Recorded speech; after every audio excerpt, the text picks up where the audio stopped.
À l'origine, la question de la surveillance et de la géolocalisation des salariés, elle concerne surtout les salariés itinérants. Avec le développement du télétravail, c'est une problématique qui concerne potentiellement beaucoup plus de salariés et se pose la question de savoir si l'employeur, grâce à la géolocalisation, peut ou non savoir en direct d'où travaillent ces salariés. C'est des GPS sur les voitures, c'est les adresses IP des ordinateurs, c'est les systèmes de géolocalisation dans les téléphones portables des salariés principalement. D'un point de vue juridique, la question de la géolocalisation, elle vient en regard du droit essentiel pour le salarié au respect de sa vie privée.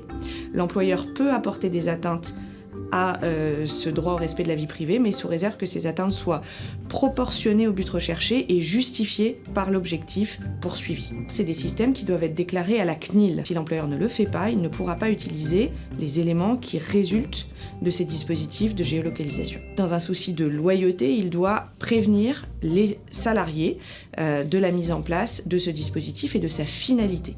Et puis il doit également informer et consulter, lorsqu'il existe, le CSE de l'entreprise. Le salarié doit pouvoir avoir accès aux données qui sont collectées le concernant. Ensuite, les personnes qui sont autorisées à accéder à ces informations au sein de l'entreprise doivent être limitées et prédéfinies. Il n'est pas question de filmer, surveiller en permanence un salarié et en particulier, un système de géolocalisation ne peut pas avoir lieu en dehors du temps de travail. Le dernier garde-fou, c'est la durée de conservation des données. En principe, c'est 2 mois maximum et il y a des cas dans lesquels ça peut être un peu plus long.